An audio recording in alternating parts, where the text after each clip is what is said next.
La mañana de primavera brillaba en el reluciente y despejado escritorio del médico y sobre el alto hombre que se acercaba agitadamente hacia él. «Tengo una especie de animalito alojado en el pecho», dijo. Tosió y se recostó en una silla. «¿Un animal?», dijo el médico. Su voz era practicada, hábil, teñida solo con la cuidadosa suspensión del juicio. «Probablemente un sapo», respondió el hombre, hablando con un disgusto recortado, como si quisiera disociarse de la idea en la medida de lo posible. «Por supuesto, no me cree». El doctor lo miró. Un viejo estribillo del póker saltó erráticamente en su mente. «Liendres, no, tritones, mosquitos y tuertos», pensó. Pero la anécdota ya estaba tomando forma, esbelta y perfecta, para exhibirla en la mesa del almuerzo de la clínica. «Continúe», dijo. «¿Por qué ninguno de ustedes viene directamente y dice lo que piensa?», dijo el hombre enojado. Luego se sonrojó, no frenéticamente, observó el médico, sino con la vergüenza bien educada de los normalmente reservados. «Lo siento, no quise ser grosero». «¿Ya se ha hecho algún examen?». El médico era neurólogo y la mayoría de sus pacientes eran derivaciones. «Mi médico de cabecera vive en Boston». Se comunicó con él para... El médico buscó con cautela una palabra, como si hubiera visto a otros en el mismo dilema.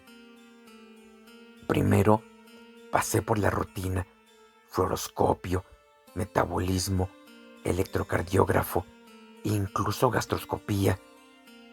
Habló, observó el médico, con la lamentable charlatanería del paciente. «¿Hallazgos?», dijo el doctor, ya seguro de la respuesta. El hombre se inó hacia adelante, manteniendo la mirada del médico con la suya. Una leve sonrisa se dibujó en su boca. «Positivo». «¿Positivo? Bueno», dijo el hombre, «las máquinas tienen que ser interpretadas después de todo, ¿no es así?». Intentó encogerse de hombros, pero la rápida mirada del médico vio que el movimiento enmascaraba una ligera contorsión dentro de su traje de tweed, como si el hombre se retorciera de sí mismo, pero lo ocultara rápidamente, como uno enmascara un hipo con una tos.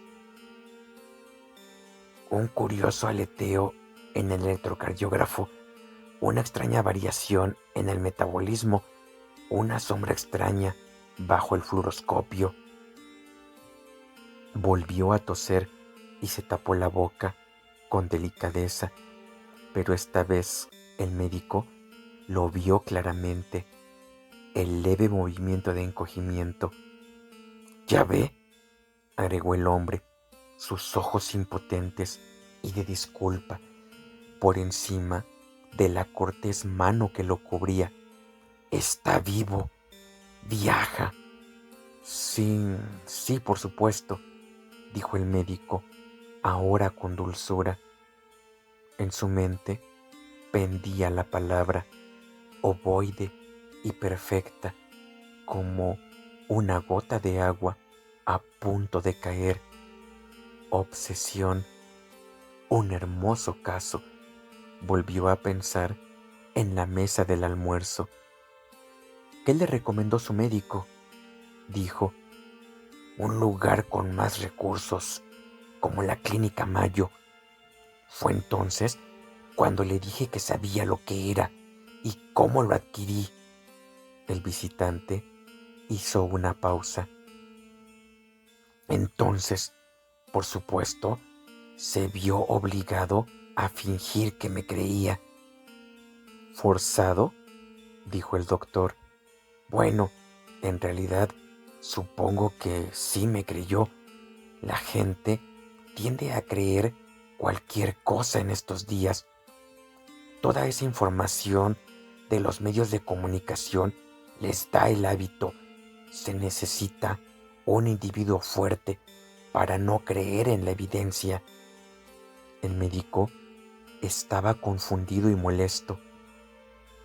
Entonces, dijo perentoriamente, listo para levantarse de su escritorio en señal de despedida. Otra vez vino la mueca corporal fugaz y la tos rápida. Él me dio una receta. El médico enarcó las cejas en un gesto que se apresuró a retractar por poco profesional. Para la acidez estomacal, creo que era, agregó el visitante con recato.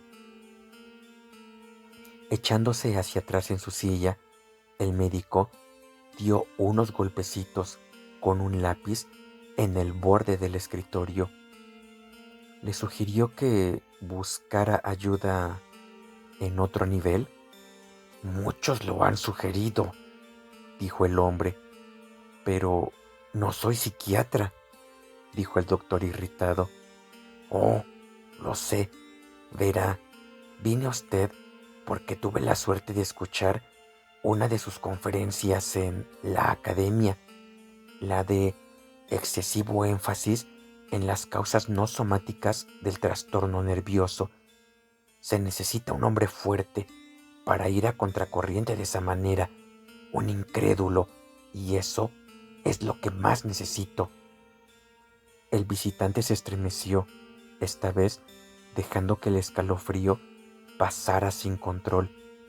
Verá, agregó, empujando las manos entrelazadas hacia adelante sobre el escritorio y mirando con pesar al médico, como si quisiera protegerlo contra su siguiente comentario. Soy psiquiatra. El médico se quedó quieto en su silla. Ah, no puedo evitar saber lo que estás pensando, dijo el hombre. Yo pensaría lo mismo, una versión simplificada del engaño napoleónico. Metió la mano en el bolsillo del pecho, sacó una billetera y colocó los papeles en el escritorio. No importa, le creo, dijo el médico apresuradamente. ¿Ya?, dijo el hombre con tristeza. Enrojecido, el médico miró apresuradamente la colección de cartas, tarjetas de membresía en sociedades profesionales, licencias, etc., muy parecido al tipo de cosas que él mismo habría tenido que acumular si hubiera tenido la misma necesidad de demostrar su identidad. La cordura, por supuesto, era otro asunto. Todos los documentos fueron entregados a un doctor Washburn Retz en una dirección de Boston, posiblemente robado, pero algo en los modales del hombre. De hecho, todo en él, excepto su desafortunada alucinación, hizo que el médico pensara lo contrario. Pobre tipo, pensó, fatiga ocupacional quizás, pero qué forma, la variante de Boston posiblemente. Supongamos que debería comenzar a contarme su historia desde el principio, dijo el médico con benevolencia. Si puede dedicarme algo de su tiempo. No tengo más citas hasta el almuerzo. ¿Y qué almuerzo será?, pensó el médico, ya apreciando la escena. Travis, Ese pletórico Néstor, el director de la clínica, y el joven Greenberg, cuyos casos siempre eran únicos, sus peludas fosas nasales se dilataron al imaginarlos. Manteniendo sus manos presionadas formalmente contra su pecho, casi en la actitud de una de las figuras conciliadoras menores de una piedad, el visitante prosiguió. Realizo la práctica privada habitual, dijo, y afiliaciones clínicas como favor a un viejo amigo, director de una escuela de niños cercana. He actuado allí como asesor de orientación durante algunos años. La escuela atiende a niños con una inteligencia superior a la media. Nunca ha surgido nada excepto los problemas corrientes de los adolescentes, teñidos tal vez por el tipo de padres que tienden a enviar a sus hijos a una escuela como esa. Personas que son, bueno, se podría decir, casi tediosamente conscientes de sus compromisos como padres. El doctor gruñó. Él mismo era ese tipo de padre. Poco después de que comenzara el segundo trimestre, el director me pidió que fuera a su despacho. Estaba preocupado por una fuerte caída de la moral que parecía extenderse por toda la escuela. Falta de atención general en las clases, apuntes emocionados, disturbios nocturnos en los dormitorios. Había pensado al principio en la existencia de algo más elegante que la forma habitual de novatadas, o en una de esas sociedades secretas, a veces ridículas, a veces con tintes corruptos, con las que todas las escuelas están familiarizadas, excepto por una cosa. Uno tras otro, una larga lista de chicos habían sido enviados a la enfermería por los distintos profesores que presidían en el comedor.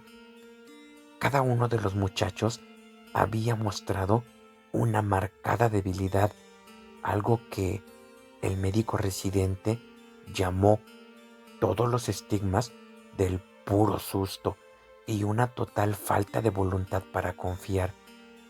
Cada uno de los chicos suplicó tercamente por evitar el castigo.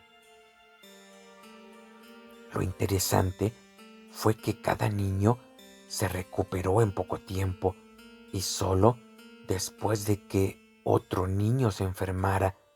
No hubo dos afectados al mismo tiempo. ¿Revisaron la comida?, preguntó el doctor. Sí, de hecho, revisamos todo.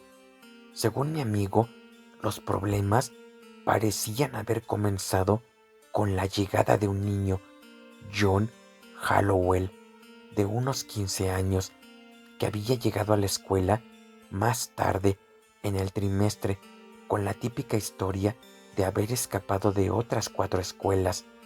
Los registros en estas lo clasificaron como muy brillante, pero hicieron referencias indirectas a dificultades de personalidad que no estaban definidas.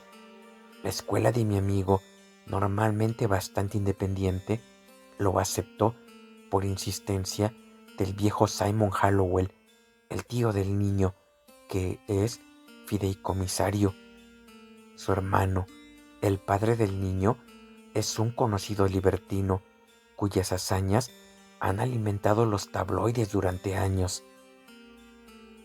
La madre vive principalmente en Francia y América del Sur, una de esas perennes dríades, al parecer, con una juventud mantenida por el dinero y una inmersión anual en las fuentes de la cirugía plástica americana. La única vez que ve al chico, bueno, puede imaginarlo, lo que los artículos destacados llaman un hogar roto. El doctor se removió en su silla y encendió un cigarrillo. No lo entretendré mucho más, dijo el visitante. Vi al chico.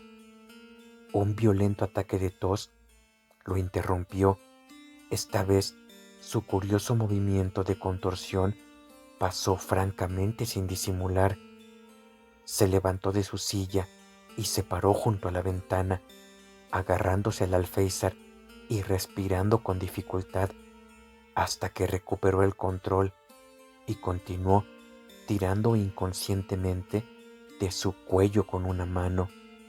O al menos creo que lo vi. De camino a visitarlo en su habitación, me encontré con un chico alto y pelirrojo con un suéter de fútbol. Corría por el pasillo con una cazadora y un poncho colgado del hombro. Pregunté por la habitación de Hallowell.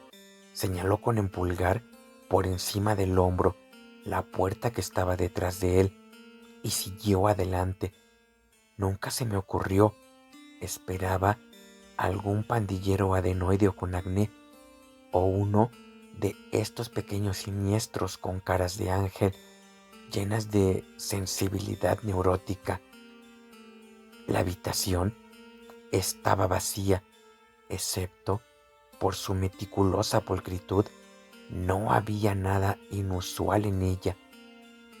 La escuela, de acuerdo con la tendencia actual, funciona como una granja, con los niños haciendo las tareas del hogar y se los anima a tener mascotas. Había un tanque con un par de tortugas cerca de la ventana, al lado otra llena de sapos y en una esquina una gran jaula de ratones blancos bien cuidados y enérgicos. Encontré series de lepidópteros cuidadosamente montadas e himenópteros que mostraban las etapas metamórficas colgadas en las paredes, y en un tablero de dibujo había un estudio delicadamente ejecutado de Branchippus, el camarón de hadas. Mientras caminaba por la habitación tratando de parecer como si no estuviera entrometiendo, un pequeño desgraciado verdoso, manteniéndose unido como si tuviera un chal imaginario envuelto alrededor de él, se escabulló en la habitación medio oscura. Lo llamé. ¿Hallowell? Cuando me vio, empezó a agacharse, pero lo detuve y descubrí que también había tenido una cita con Hallowell.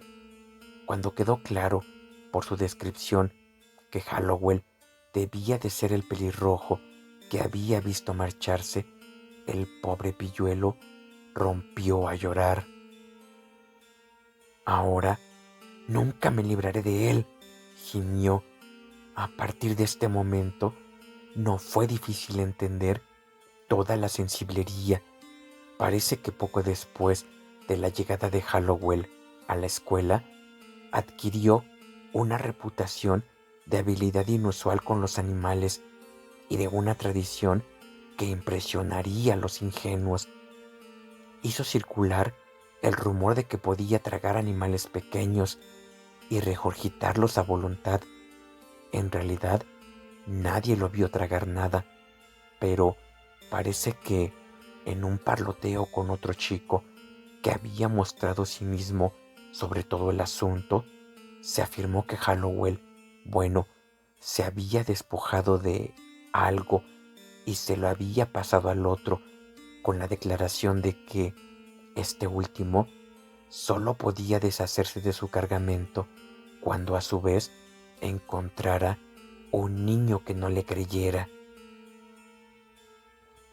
El visitante hizo una pausa, ahora más tranquilo, y saliendo por la ventana, volvió a sentarse en la silla frente al médico, mirándolo con tal fijeza que el médico se movió, inquieto, con la aprensión de quien está a punto de pedir un préstamo.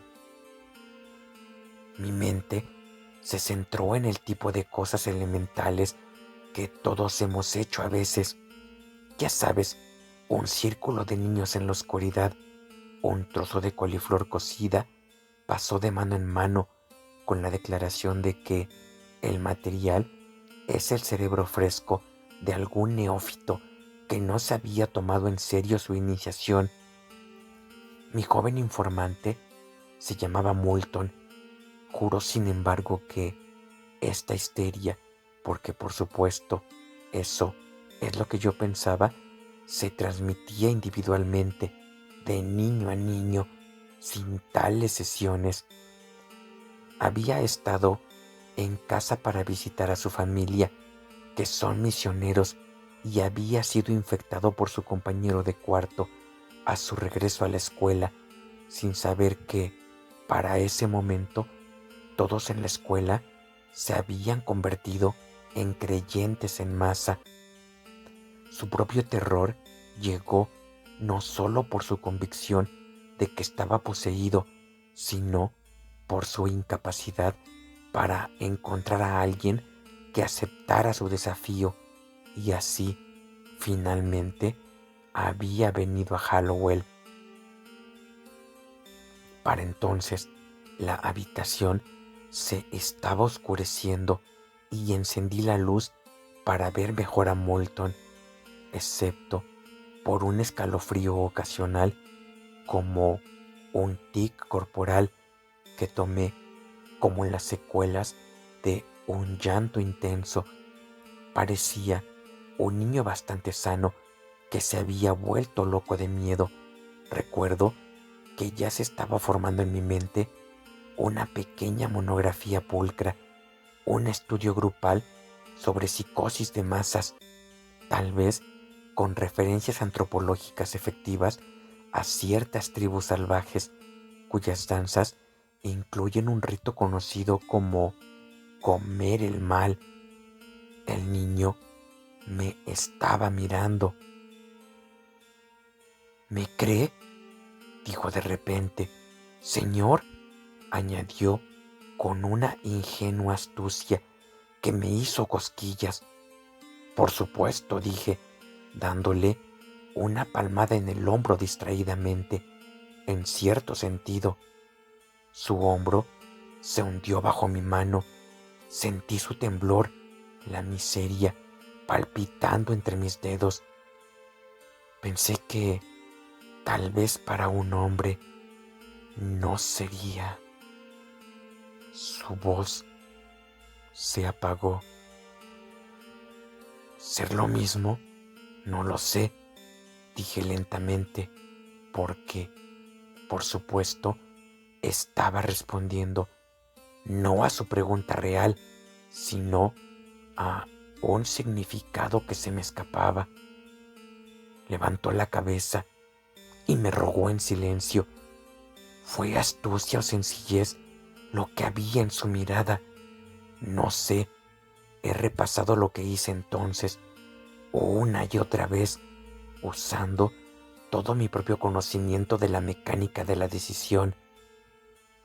Y sé que no fue solo simpatía o una inversión pragmática de la terapia, sino algo íntimamente importante para mí.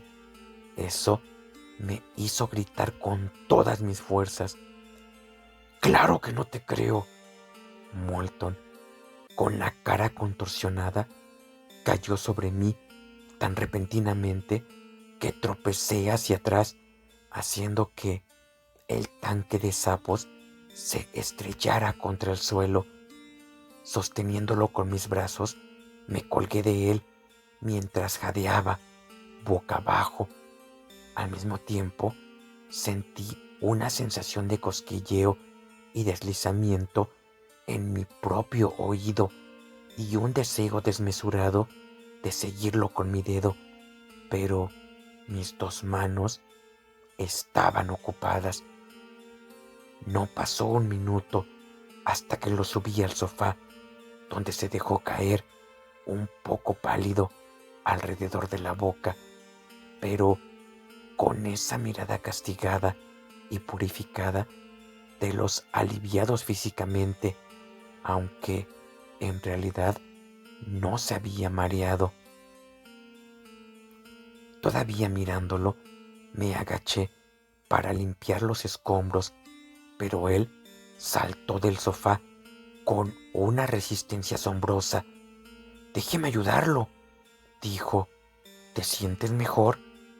Él asintió con la cabeza, claramente avergonzado. Juntamos los restos del tanque en una especie de vergüenza mutua. No recuerdo que ninguno de los dos dijera una palabra y ninguno de los dos hizo más que un intento a medias de buscar las plagas dispersas que aparentemente habían buscado los recovecos de la habitación.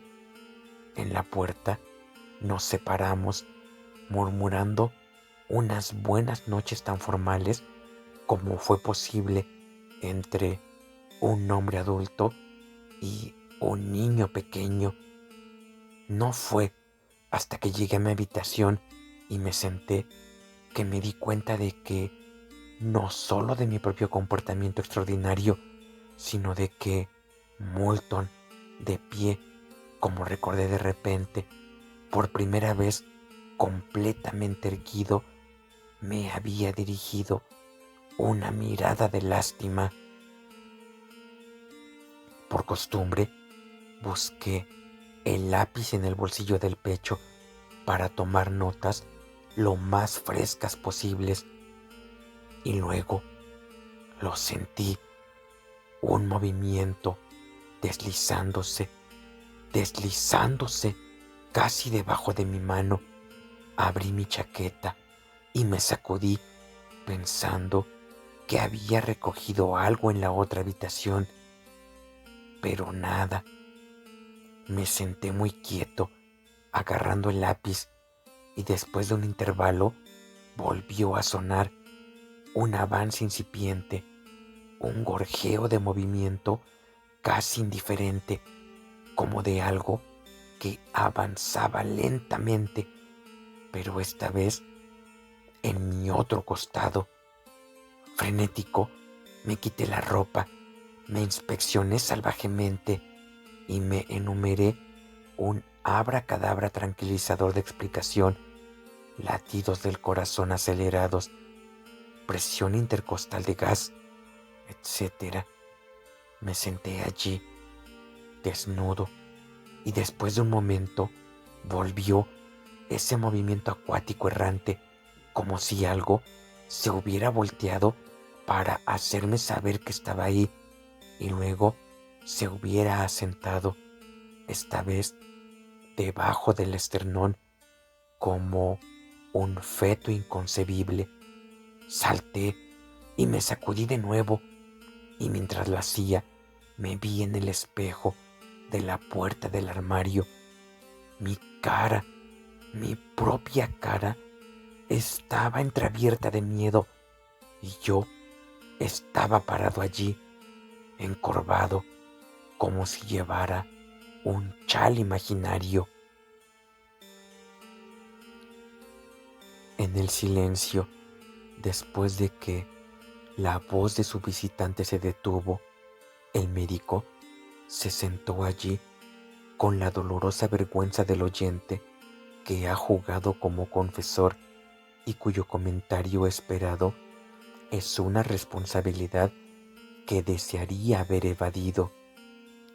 La brisa que entraba por la ventana abierta agitaba los papeles del escritorio, echando un vistazo a la fachada limpia y regular del ala del hospital de enfrente, en cuyas ventanas, uniformemente sombreadas, las formas blancas de enfermeros y enfermeras parpadeaban en una rutina consoladora. El médico deseó con petulancia haber rechazado al hombre al principio. Sorprendido por su propia vehemencia interior, se recompuso. «¿Hace cuánto tiempo sucedió todo esto?», dijo al fin. «4 meses. Y desde entonces…». nunca se detiene. El visitante parecía ahora rebosante de excitación, como un colega que discute un caso enigmático. Todo ha sido probado. Los sedantes consiguen dormirlo un poco, pero eso es todo. He probado purgantes, incluso eméticos. Se rió levemente, casi con orgullo. Nada de eso funciona, continuó, moviendo la cabeza con el cariño de un paciente por algún síntoma que ha confundido al mejor médico. Eso, demasiado cauteloso. Con el uso de la palabra eso, el médico fue impulsado de nuevo a ese sentido bien proporcionado de la realidad que, sin duda, se había torcido durante el discurso del hombre. Admitir la categoría de eso, sumergir incluso un dedo ligeramente cooperativo en la fantasía del otro, era arriesgar el propio equilibrio. Es mejor no involucrarse en una discusión con el poseído, no sea que se descubra que las propias aberturas de la fe se han dejado entreabiertas. Me temo, dijo el médico suavemente, que su caso está fuera de mi campo. ¿Como doctor?, dijo su visitante, o como hombre. No hablemos de mí, por favor. El visitante se inclinó sobre el escritorio. Entonces, admite que, hasta cierto punto, hemos estado... No admito nada, dijo el médico, poniéndose rígido. Bueno, dijo el hombre con desdén, por supuesto, eso también es una especie de postura, la más común que he encontrado, suspiró, presionando una mano contra su clavícula. Supongo que también tiene una receta o una recomendación. La mayoría lo tiene. Al médico no le gustó ser juzgado. ¿Por qué no busca al joven Hallowell?, dijo con malicia. ¿Cree que no lo intenté? Ha desaparecido, lo dijo con pesar. Entonces, algo furtivo apareció en su rostro, tal vez esperanza. Su pregunta, doctor, implica que le da cierta credibilidad a mi relato. En absoluto. Bueno, entonces, dijo el visitante, volviendo las palmas hacia arriba. El médico se inclinó hacia adelante, midiendo sus palabras con exasperación. ¿Quiere que le diga que está loco? En mi posición no prefiero nada, respondió dócilmente su visitante. Acosado hasta el punto de comprometerse, el médico miró a su incómodo Diógenes, hinchado de irritación. Solo era consciente, a medias, de un temblor inquietante y vestigial de los músculos del oído, que ahora se contraían, como lo hacía a veces cuando escuchaba música atonal. ¡Bien!, gritó de repente, golpeando su mano sobre el escritorio y adelantando su barbilla. Entonces lo haremos a su manera. No le creo. Rígido, el hombre lo miró catalépticamente, pareciendo, por un momento, todo ojos. Luego, con la boca estirándose en esa mueca medieval, risórica y equívoca, cuya máscara aparece a veces en un lado del escenario, a veces en el otro, cayó hacia adelante sobre el escritorio con un largo suspiro maullador. Antes de que el médico pudiera alcanzarlo, se había levantado sobre sus brazos y sus frentes se tocaron, retrocedieron, mirando hacia abajo, entre ellos, en el escritorio, como si una de sus sombras de caoba se hubiera animado. Algo parecía moverse, pequeño, del color de las focas y ambiguo.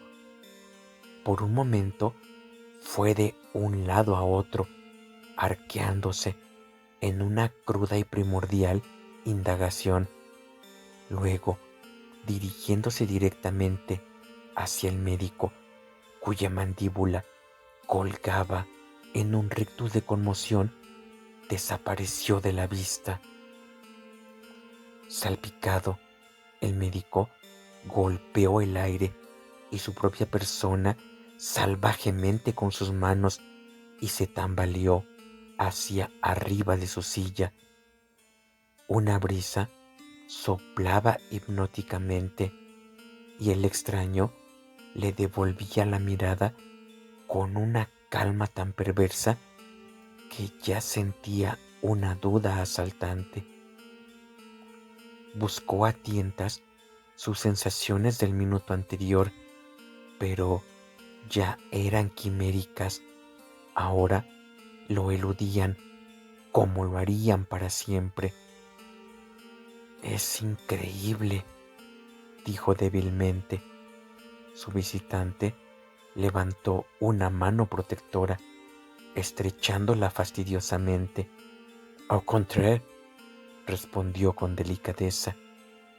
Se inclinó hacia adelante, recogió sus papeles en un fajo y se puso de pie, estirándose con un bostezo de cuerpo entero. Miró al médico, toqueteando su billetera con una mano. No, dijo reflexivamente. Supongo que no. Guardó los papeles. ¿Lo dejamos en el terreno de la cortesía profesional?, preguntó delicadamente, ahogándose con el fango de su rabia. El médico le devolvió la mirada.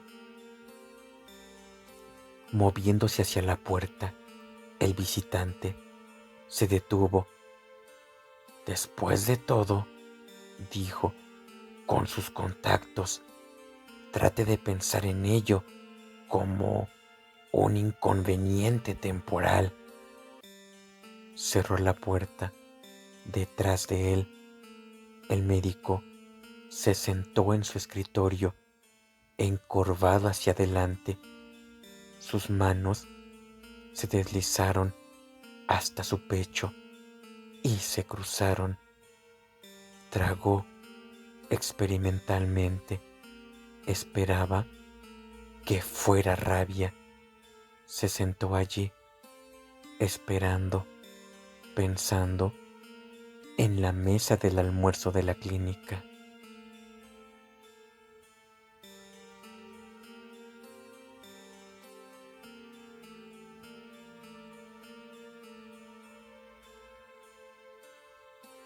El parásito. Hortense Kalcher.